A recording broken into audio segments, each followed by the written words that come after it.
of coincidences surrounding Tommaso Cioni: the 4-hour window, the ownership on the porch, the nitrile gloves, the power of attorney signed 8 months before his mother-in-law vanished, the FBI returning to his home 5 separate times. That video reached a lot of people, and it raised a question I deliberately did not answer. If Tommaso Cioni planned this, he did not execute it alone. The man in the FBI doorbell footage is described as 5'9" to 5'10" with an average build. Tommaso Cioni is taller than that. He does not match. That is the single biggest hole in the theory I presented, and I left it open on purpose, because I was still pulling records. I have now been through the Pima County court system, property filings, band archives, social media accounts dating back to 2007, and what I found is a name that keeps appearing next to Tommaso Cioni's. A name attached to felony convictions for burglary, robbery, theft, and embezzlement.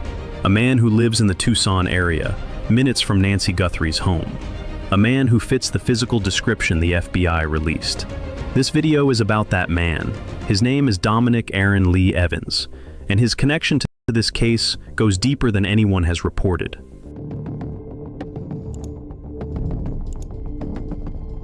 It starts with a Craigslist ad. In April of 2007, 3 men in Tucson, Arizona found each other through the most mundane channels imaginable. Dominic Evans, a drummer, met guitarist Walter I. Goncalves Jr. through a Craigslist posting. Tommaso Cioni, who had moved to the United States from Tuscany, Italy, just the year before, responded to an ad in the Tucson Weekly. They formed a band. They called it Early Black, indie post-punk, shoegaze and grunge influences, the kind of music that fills small venues in college towns and never quite breaks through to the mainstream. Dominic handled drums, Tommaso played bass and sang. Goncalves played guitar and also contributed vocals. They recorded their debut album at Loveland Studios in Tucson and released it in 2010 to positive local reviews in the Tucson Weekly. They played shows in Tucson, Phoenix, and Flagstaff. They had a local following. They never made it big.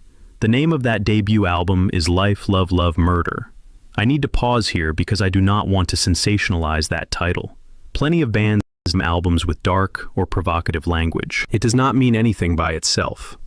But in the context of what happened to Nancy Guthrie, in the context of the man who played on that record, now being scrutinized by online investigators for his potential connection to a kidnapping, the title sits differently than it did in 2010.